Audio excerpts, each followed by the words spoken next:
Hello আসসালামু আলাইকুম, welcome back to my channel Sylvia varieties. আজকে আপনাদের জন্য নিয়ে এলাম খুব পপুলার একটি নাস্তার রেসিপি, সেটি হচ্ছে আমাদের দেশীয় স্টাইলের পুরি। তো চলুন তাহলে দেখে নেওয়া যাক কীভাবে আমাদের এই মজাদার নাস্তাটি বানাতে হয়। প্রথমেই 3-4টা কাঁচামরিচ এবং 2-3টা পেঁয়াজ কুচি কুচি করে নেব।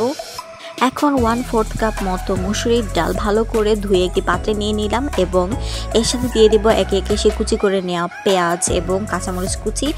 সাথে দিয়ে দিব সামান্য একটু লবণ এবং সামান্য একটু হলুদ দিয়ে পরিমাণ মতো পানি দিয়ে এটাকে আমি সেদ্ধ করে নেব।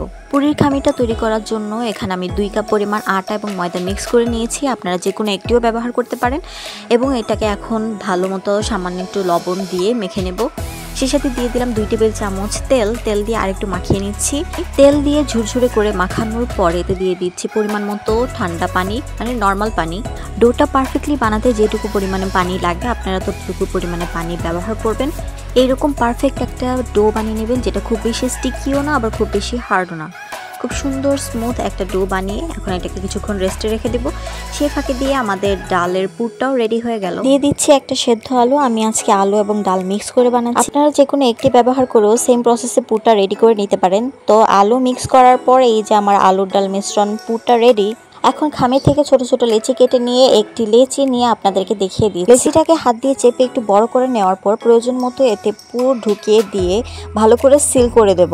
আশা করি দেখে বুঝতে পারছেন, প্রত্যেকটা কর্নার থেকে এনে ভেতর দিকে সিল করে দেব এবং এই সিলটা ভালো করে করতে হবে যেন কোনো দিক দিয়ে পুর বের হয়ে না থাকে।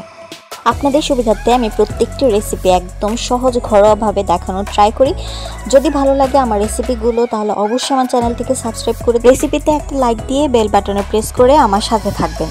তো দেখতে পাচ্ছেন কিভাবে পুরির জন্য বলটি তৈরি করে নিলাম। এভাবে করে একে একে সবগুলো রেডি করে এক সাইডে রেখে দেব, এতে করে আমাদের বানাতে সুবিধা হবে। পুরির একটা বল নিয়ে এটাকে আটা বা ময়দায় গড়িয়ে হালকা করে প্রেস করে করে এটাকে পুরির শেপ দিয়ে নেব। খুব বেশি জোরে বেলতে যাবেন না, তাহলে কিন্তু ভেতরের ফিলিংটা বের হয়ে যাবে। তো দেখতে পাচ্ছেন এভাবে করে সবগুলো পুরি আমি বানিয়ে নিলাম। এখন একটি কড়াইয়ে পরিমাণ মতো তেল দিয়ে তেলটা ভালো মতো গরম করে দিয়ে দিলাম পুরিগুলো। ডুবো তেলে ভাজবেন, তাহলে পুরিগুলো সুন্দর ফুলকো ফুলকো হবে এবং ক্রিস্পিও হবে। তো এইভাবে একে একে সবগুলো পুরি আমি ভেজে নিব। তো আপনাদের সুবিধার্থে একটি পুরি আমি ভেঙে দেখাচ্ছি। দেখেন এটা কত সুন্দর পারফেক্ট হয়েছে, পারফেক্ট একটা ডো হয়েছে, যার কারণে পুরিটাও অনেক সুন্দর হয়েছে, উপর থেকে ক্রিস্পি এবং ভিতরে সফট। আর এই যে দেখা যাচ্ছে আমার আলু এবং ডালের পুর একদম পারফেক্টলি সমানভাবে সব দিক দিয়ে ছড়িয়েছে। বিকেলে বা সন্ধ্যার নাস্তায় কিন্তু অনায়াসে পুরিটা জমে যাবে। একবার বানিয়ে দেখুন, ছোট বড় সবাই খুব মজা করে খাবে।